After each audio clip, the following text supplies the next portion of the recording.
இது உண்மையா கூடுதலா இந்த ஹஸ்பண்ட் தான் இந்த தோட்டத்தை கூடிய கவனம் எடுத்து இந்த வருஷம் செய்திருக்கிறார்.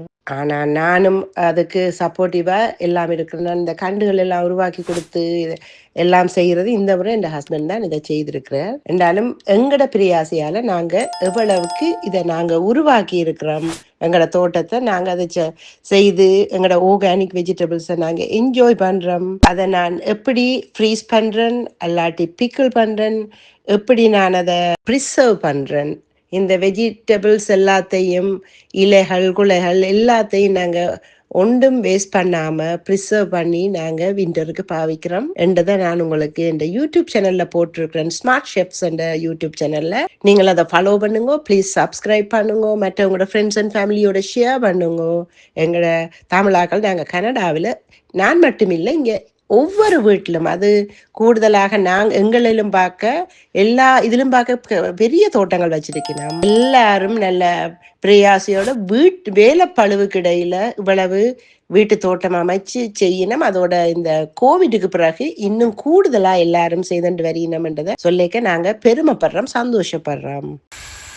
ஹலோ எவ்ரிபாடி, நாங்கள் இந்த கனடாவில் ஒரு 3-4 மாசம்தான் எங்களுக்கு கிடைக்கிற சம்மர். இந்த சம்மரில் நாங்கள் ஒவ்வொரு வீட்டிலும் இப்படி கார்டன் வச்சு அந்த ஹோம் கார்டன்ல இருந்து வர்ற மரக்கறியை நாங்கள் பயன்படுத்துகிறோம்ன்றதை உங்களுக்கு காட்டுறோம். நீங்கள் பாருங்க,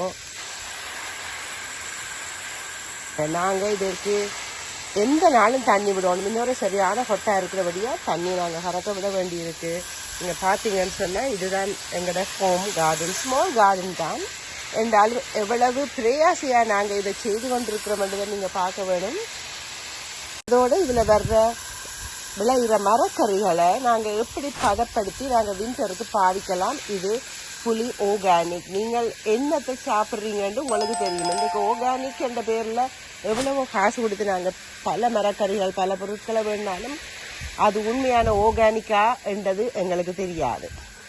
உண்மையான ஆர்கானிக்கான்றது கூட எங்களுக்கு ப்ரூஃப் இல்லை, ஆனால் வாங்கி கொண்டு இருக்கிறோம் கூடுதலான காசு கொடுத்து. அதிலும் பார்க்க நாங்கள் வீட்டில் விளைஞ்ச மரக்கறியை வச்சு நாங்கள் எப்படி 3-4 மாதத்துக்குள்ளே நாங்கள் உண்டாக்கி அதை ஃப்ரீஸ் பண்ணி அல்லாட்டி பிக்கிளிங் செய்து அல்லாட்டி வத்தல் மூலமாக செய்து நாங்கள் எப்படி அதை நாங்கள் பாவிக்கலாம் விண்டருக்குன்றதை பற்றி இந்த வீடியோவில் ஸ்மார்ட் ஷெஃப்ஸ் என்ற பெயரில் போட்டுக்கொண்டிருக்கிறேன். இதுக்கு கீழே நான் தந்திருக்கிறேன். அந்த பேரை நீங்கள் யூடியூப்பில் ஃபாலோ பண்ணீங்கன்னு சொன்னால் இதை எங்களுக்கு எப்படி நாங்கள் பாவிக்கலாம்ன்றதை பற்றி உங்களுக்கு சொல்லியிருக்கேன். இப்போ நான் இந்த வீட்டு ஹோம் கார்டனை இப்போ காட்ட போகிறேன், வாங்க பார்க்கலாம்.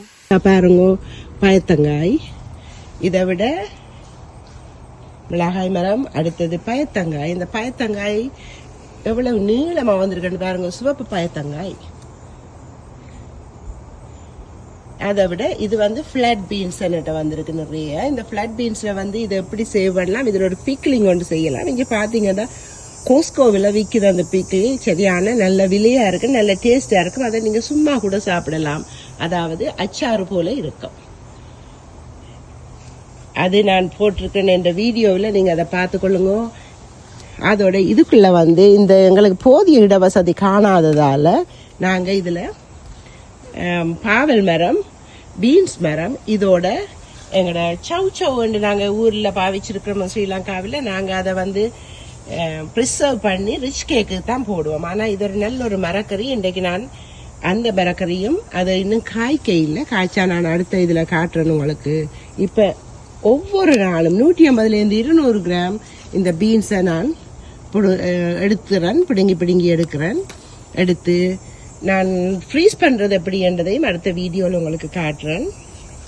இதை விட நீங்கள் பார்த்தீங்களேன்னு சொன்னால் சீட்ஸ் கொண்டாந்து ஸ்ரீலங்காவிலேருந்து சீட்ஸ் கொண்டாந்து உண்டாக்கின என்ற முருங்கை மரம். இந்த முருங்கை மரம் இலையிலிருந்து நான் கணக்கு ரெசிபீஸுக்கு பிடுங்கி போட்டிருப்பேன், நீங்கள் பார்க்கலாம். அதோட இந்த விருப்பத்துக்காக ஒரு அன்னாசி மரமும் உருவாக்கி கொண்டு இருக்கிறேன். இதோட இங்கே இது பேசில், இந்த பாஸ்டா செய்யக்க நாங்கள் அதுக்கு யூஸ் பண்ணுவோம். அந்த பேசில் கத்தரி, இது இப்போ இந்த கத்திரி ஒருக்கா காய்ச்சிட்டுது, இனி அடுத்த பேட்சுக்கு காய்க்க ரெடியாக இருக்கு. இது உலகிலேயே உரைப்பான மிளகாய் மரம் இதில் இருக்கு. அது அங்கால காய் இருக்கு, நான் காட்டுறேன். மற்றது தக்காளி பார்த்தீங்கன்னா இங்கே பாருங்க, தக்காளி நாங்கள் பால் கறி கூட செய்வோம் இதில். ஆனால் நான் பால் கறியிலும் பார்க்க கூடுதலாக பழம் எடுத்து பழத்தில் நான் வந்து சாஸ் செய்வேன். இல்லாட்டி இந்த பழத்தை நீங்கள் ஃப்ரீஸ் பண்ணி கூட வச்சு வின்டருக்கு பாவிக்கலாம். இங்கே இதுக்குள்ளுக்கெல்லாம் பழம் வந்து கொண்டிருக்காங்க. அதில் பழமும் அது கொஞ்சம் பழுத்த உடனே நாங்கள் பிடுங்கணும். சில வேளை எலி அணில் இதை வந்து கடிச்சிடுவினா ஆனபடியாக அந்த தக்காளி பழத்தை நான் இப்போ கொஞ்சம் இதில் இங்கே பிடுங்க போகிறேன். மற்றது கத்தரி, இங்கே பார்த்தீங்கன்னா கத்தரி, இது வெள்ளை கத்தரிக்காய்.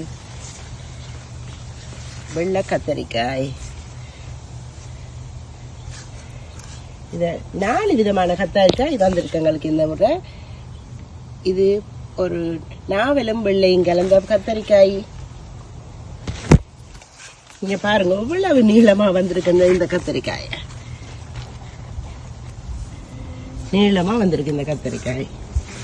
மற்றது இங்கே ஒரு கத்தரிக்காய் பாம்பு போல சுருண்டு இருக்குது.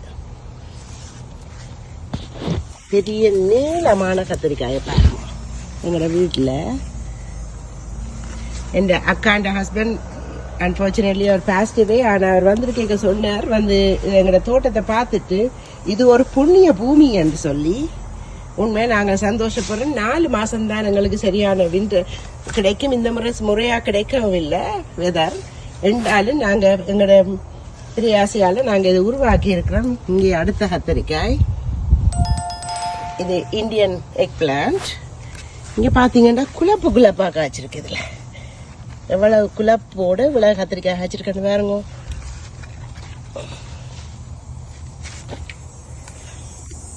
தவிர நான் எந்த வீட்டில் உருவாக்கின கருகப்பிலை மரம். இந்த கருகப்பிலை மரம் இந்த இதில் வேற குட்டியும் வந்திருக்குது. ஆனால் நான் குட்டியை பிரட்டி எடுக்க இல்லை. அது பிறகு எப்படி இருக்க வேண்டாம் என்றாலும் 2 வச்சிருக்கிறேன். இது எந்த வீட்டில் உருவாக்கி கொண்டு இருக்கிற பே லீவ்ஸ். உங்களுக்கு தெரிஞ்சிருக்கும் பிரியாணியிலே என்று சொல்லுவேன். அது இப்போ உண்டாக்கி கொண்டிருக்கிறேன். மற்றது இது வந்து கோவா இலை கொலாடுன்னு சொல்லி நாங்கள் வெட்டி வறுப்போம். இது கேல். நீங்கள் இந்த கேல் கொலாடெல்லாம் நீங்கள் கண்டு வாங்க தேவையில்லை. நீங்கள் வேண்டி சமைக்கிற அந்த தண்டை கொண்டு மண்ணுக்குள்ளே ஊண்டி விட்டாலே அது இப்படி வந்து பெரிய மரமாக வரும். இதில் ஒரு 2 மரம் நீங்கள் வச்சீங்கன்னு சொன்னால் ஒரு 3 பேருக்கு ஹோல் சமர் எங்களுக்கு காணும். ஆனால் நான் கூடுதலாக இந்த கேல் கூடுதலாக விளைஞ்சதுன்னு சொன்னால் அதை நான் ஃப்ரீஸ் பண்ணி பாவிக்கிறேன். நான் சாவுக்கு போயிருந்தேன் யாழ்ப்பாணத்தில். அங்கே இருந்து கொண்டு வந்த சினமன் பிளான்ட். இதை வந்து தெரியாதா நான் கொஞ்சம் கவனமாக வைக்கிறபடியாக இந்த போத்தில் இப்படி வெட்டி இதால மூடி வச்சிருக்கிறேன். ஏனென்றா சரியான சன் இந்த முறை வெக்க சரியான இருக்கிறபடியா தைச்சல மரம் காஞ்சிரும். அதுக்காக நான் இதால இப்படி மூடி வச்சிருக்கிறேன். கொஞ்சம் வடிவா வளர்ந்த பிறகு அதை திறந்து விடுவோம். வந்து ரீச்சாவிலேருந்து நான் இந்த சினமன் பிளான்ட்டை வேண்டிக் கொண்டு வந்தேன். ரோஸ்மேரி, இந்த ஹெர்ப்ஸ் எல்லாம் வளர்க்குறதுல எனக்கு நல்ல விருப்பம். ரோஸ்மேரி வச்சிருக்கிறேன். இதுவும் ஒரு பேசில் தான். இங்கே என் வீட்டில் மல்லிகை பூத்துருக்கு. இந்த மல்லிகை மரம் உண்மையாக சொல்ல போனால் 24 வருஷமாக இந்த வீட்டில் நிற்குது. இப்போ ஃபுல்லாக வெட்டி விட்டுருந்து அது இப்போ வந்து பூத்து கொண்டு இருக்கு. அப்போ என் ஃப்ரெண்ட் ஒரு ஆள் இந்த லெமன் பிளான்ட்டை எனக்கு உருவாக்கி தந்தவர். அதை நான் இப்போ வளர்த்து கொண்டிருக்கிறேன். இப்போ 4 வருஷமாக இது லெமன் பிளான்ட். இந்த லெமன் லீவ்ஸை கலட்டி நான் சூப்ஸுக்கு பாவிக்கிறேன்.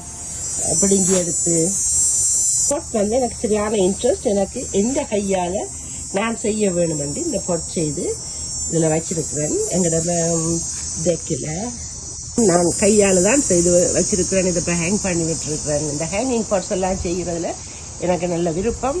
இது கொஞ்சம் நான் கேம்பிங் போயிட்டு வர எல்லாம் காஞ்சிட்டுது. இதில் காஞ்ச பூக்களையெல்லாம் நான் இனித்தான் பிடுங்கிவிட வரும். நிறைய ஆப்பிள், இந்த ஃபுல் மரம் ஃபுல்லாக ஆப்பிள் காய்ச்சிருந்தது எல்லாம் கொட்டி இங்கே நிலத்துல எல்லாம் நிறைய ஆப்பிள் கொட்டிட்டு உங்களுக்கு காட்டுறேன். ஒரு இந்த தேனி எல்லாம் போய் இதை குத்தி இதை கொட்டிடுது. அதால் என்றாலும் எங்களோட ஆப்பிள் மரத்தில் இந்த ஆப்பிள் வந்து நாங்கள் இந்த வீட்டுக்கு வந்து இப்போ 22 வருஷம் வந்த உடனே வாங்கி வச்ச நாங்கள் $12 வாங்கின இந்த ஆப்பிள் மரம். இதில் வந்து இந்த ஹஸ்பண்ட் இதை ஒட்டி வச்சிருக்கிறார். இதில் 2 சாதி ஆப்பிள் இருக்கு. இது ஒரு சாதி ஆப்பிள், இது ஒரு சாதி ஆப்பிள், மற்றது இது மற்ற ஜாதி ஆப்பிள். இதுதான் உண்மையான மரம். அதில் வந்து இவர் இந்த மரத்தை ஒட்டி வச்சிருக்காரு. இது வந்து கனநாளா நிற்குது வடிவா, இன்னும் முத்தி வரையில, பெரிய காய் இல்லை, சின்ன காய், ஆனால் பெரிய. இதுதான் உண்மையான ஆப்பிள் மரம். டொமேட்டோ, இது வந்து நல்ல மீட்டுள்ள டொமேட்டோ, நல்ல பெரிய டொமேட்டோ. இது நான் கணக்க பழம் பிடுங்கிட்டேன். இதை அடுத்து கியூக்கம்பர் காய்ச்சிருக்கு. என்னென்னு தெரியல, இந்த கியூக்கம்பர் காய்ஞ்சு கொண்டு போகுது. ஒரு காய் காய்ச்சதோடையே காய்ஞ்சு கொண்டு போகுது, என்னென்னு தெரியல. இதை விட இந்த உங்களுக்கு சொன்னனே நல்ல உரப்பான பெப்பர். இது வந்து இந்த சன் வந்து சாஸ் செய்கிறவர் ஆனபடியே அவர் அந்த மரங்களை உண்டாக்கி, நல்ல விலையான மரமும் தான், அதை உண்டாக்கி சாஸ் செய்கிறவர் அந்த மரம் வச்சிருக்கு. மற்றது பீட்ரூட் பார்த்தீங்கன்னா இங்கே இதில் பீட்ரூட் வச்சிருக்கோம். நான் இந்த பீட்ரூட் இந்த இலையை கூட பிடுங்கி வறுப்பேன்.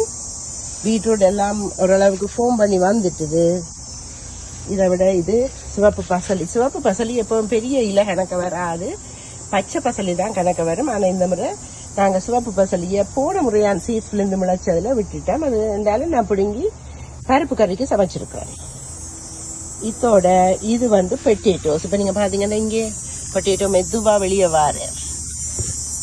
இந்த பொட்டேட்டோஸ் எல்லாம் சும்மா ஒரு பொட்டேட்டோ நீங்கள் முழுக்க வைக்க தேவையில்லை. ஒரு முளைப்பகுதியை வெட்டி வச்சு விட்டாலே அந்த பொட்டேட்டோ வடிவாக வளர்ந்து வரும். இது வந்து ஃபிக்ஸ் என்றது, ஃபிக் என்ற மரம் தான் இதில் நிற்கிது. இந்த ஃபிக்கை வந்து அத்திப்பழம் எங்களை தமிழில் சொல்லுவோம், அத்திப்பழம், அதுதான் இந்த ஃபிக். அட்ட இங்கே வெண்டி இப்போத்தானே கொஞ்சம் ஷேடாக இருக்குது, பெருசாக வளர்ந்து வர இடம் காணாது, காய்க்க இல்லாத. இந்த பீன்ஸில் பிக்கிள் செய்கிறேன்னு, இந்த பிக்கிளை நான் ஆல்ரெடி மேக் பண்ணிட்டேன். இந்த வீடியோவை நான் போடுறேன், நீங்கள் பாருங்க எப்படி இந்த பீன்ஸ் பிக்கிள் செய்கிறேன்னு. நீங்கள் ஒரு கசாப் அதுக்குள்ள கார்லிக்கெல்லாம் போட்டு செய்தால் வேணுமெண்டா நீங்கள் ஸ்பைசியாக நல்லா செய்யலாம். இது நான் ஸ்பைசி கணக்க போட இல்லை, வீட்டு மிளகாயில் ஒரு மிளகாயை போட்டு தான் செய்திருக்கிறேன். கூடுதலாக நான் ஸ்பைசி எல்லாராலும் ஹேண்டில் பண்ணிடலாதுண்டு இதை நான் வீடியோ போடுறேன், நீங்கள் பாருங்கள். அது மட்டும் இல்லை, தயவு செய்து பார்த்துட்டு சப்ஸ்கிரைப் பண்ணுங்க. நான் போடுற ஒவ்வொரு வீடியோவும் உங்களுக்கு வந்து கொண்டிருக்கும். தக்காளி இன்னும் நான் கணக்க வச்சிருக்கேன். இப்போத்தான் மரத்துலேருந்து பிடுங்கி கொண்டு வந்திருக்கிறேன் இந்த தக்காளியை.